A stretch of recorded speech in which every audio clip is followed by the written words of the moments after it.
Hi, it's Rupert here from Action Coach Near Kinross, and I'm joined today by Ross Gray of Golden Gray Soccer Academy. Hello, Ross. Good Good morning. morning. So Ross, tell us tell us about Golden Gray. What do you do? How did you Well, get started? it started about 7 years ago with my business partner, David Gold. We were doing a wee bit of coaching in the local area, and some of the kids had asked us to put on a camp in the summer. So we thought, do you know what, we'll try it, we'll see what happens. I think we had about 20 kids on a field round the corner with us, a bag of balls and a couple of broken goals that the Jack Kane Centre kindly donated to us. And ran the camp that week in the summer, and it went really well. And since then, it just really sort of snowballed since then. So I think we're up to about 14, 15 full-time staff members now, and we've got about 10 or 11 part-time coaches as well. So no, it's gone really well. Fantastic. So tell us about your background and what took you into soccer coaching. Well, I'd played football, so I was full-time at Livingston, and then I left there and I went to Berwick Rangers. So that was just part-time, so training a couple of nights a week. I'd went and done my UEFA B licence in that time. So I'd done a wee bit of coaching before. And then I was just working for my uncle. To be honest, we have a company called Mash Direct. I was standing in Tesco handing out free samples of food. And David was doing a wee bit of coaching. He said, "Do you want to come along and help me?" I said, "Yeah, that's fine." And then that's when the kids asked us, "Look, would you put on a summer camp for us?" And we done it. And I said, "Look, I think we could make a go of something here." And really, it's just, as I said, snowballed since that. Yeah, so you're coaching what, 1,500-ish kids a week?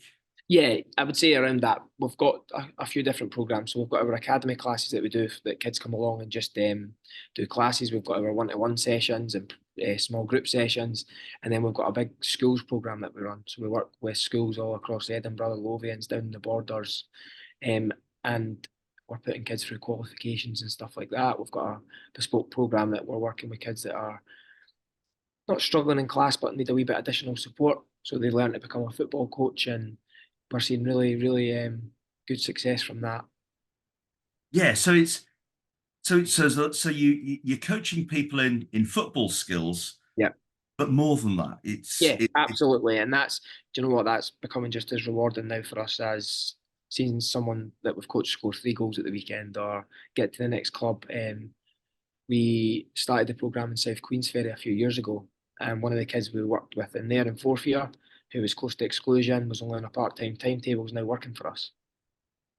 So fantastic. stories like that is really, really what the business is really all about. Yeah. So when you've been in professional football, Yep. you've been working in Tesco's, Yep. you've come out, you've started doing some coaching Yep. sessions and put on a camp. Yep. That's very different from running a business, Yep. employing 15 full-time Yeah. people and with 1,500 customers a week. Yeah.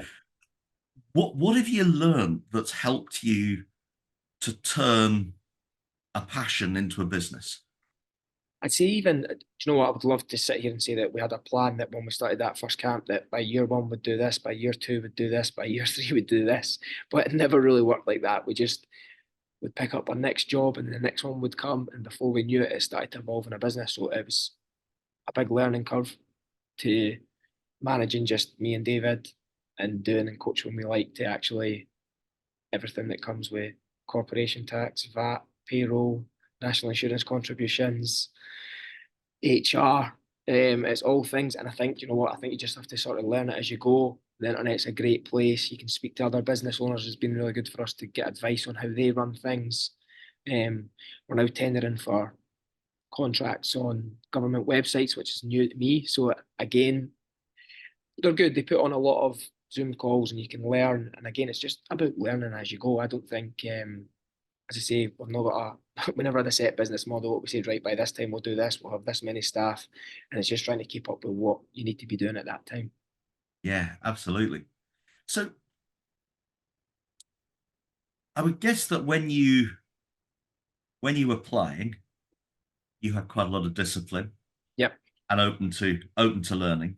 You've clearly carried the learnings through into or the learning ethos through into business. Yeah. What are the disciplines that you have which help you succeed in business? Hard work, teamwork is a massive one. Obviously, me and my business partner, we have different strengths and qualities, which I think works well. Um, we've now known we're at a stage where we think, right, that's probably too much for us. We can bring other people on, and they've got to complement the whole team. So I'd say they two definitely hard work, and for us, teamwork. It's the same as football. If the team's not doing well, you're not doing well at the top. So it's about creating that atmosphere that people want to come to work, they enjoy their work, they feel supported. And I think that's probably the biggest thing that I've taken from football into managing a team. Yeah, I mean, there's a cracking quote from an interview with the All Blacks, different sport, but Yep. saying, it doesn't matter how good you are on the pitch, if you're not a good person, if you don't fit the team, Yeah, you're not going to be an All Black. Uh, absolutely. And obviously the same as when you're managing a team that everyone else has got different strengths, they've got different needs, they've got different qualities that you've got to learn to sort of find work that suits them best. so what would you say has been the biggest thing you've learned over the last 7 years in business? That anything can spring up at any time. That something you have COVID, for example. So we're a football coaching academy. So when COVID hit, no sport, nothing like that. So we're like, right, what are we going to do now? Unfortunately, at the time we had only part-time staff on, so we didn't qualify for any of them to get any grants that they could continue getting paid. So it was right, what can we do? At that time, we were working with one of the secure units in Edinburgh. So kids stay there. It's on a residential, and a lot of the teachers didn't go in. So they contacted us and said, "Look, can you come in 7 days a week, 10 till 7, sometimes night shift as well." And the staff we had, we said, "Look, to them, we've got an opportunity here. You can get some work. Do you want to do it?" And that really kept us ticking over during that period, and we managed to come out the other side. So yeah, I would definitely say that not every day's the same. That you can plan as best as you can, but things will crop up that's unexpected, and it's just how you deal with that. Absolutely. I mean, it's the ability to adapt and pivot. Yeah, We had a absolutely. lot of it in COVID, but Yeah, and and it's that very was a big much learning curve for us. So we try not rest on our laurels too much. We know that if something's going good, it can quickly change. So we have to have other things that are going on that if that stops, right, we're ready to take that into the next part. So it's just trying to grow and evolve all the time and make sure that if anything does crop up, that you're prepared and you can keep going. yeah. So you've got a substantial business. You're coaching a large number of people every week. Yeah. That's got to be pretty busy. How, Yeah. how, do you, how do you balance work and personal life outside work? You know what most business owners will tell you, you never really get a chance to switch off. When you're standing in the shower, you're thinking, "Oh, I need to do this, I need to do that." But I had a wee one a year and a half ago, so that's been a big change for me. And do you know what? I've tried to allow myself to switch off when I go home at her and it's phone away. Um, so as I say, I don't think you ever really switch off. It's hard when you're running a business. There's constant emails and text messages, and your phone goes, and it's hard to ignore that. And but it's just about trying to find that balance, I think. Yeah. And again, we're now at a stage that we can bring people in, so we've got managers in place, we've got admins and that in place, and just to relieve the amount of work that you're doing a wee bit yourself. Yeah. So what would you say is the most important lesson that you teach the kids about becoming the best person they can become?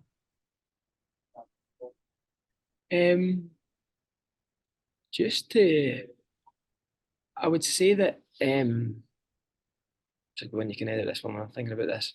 I'd say the big one is just that, what where you are now doesn't maybe where you have to end up.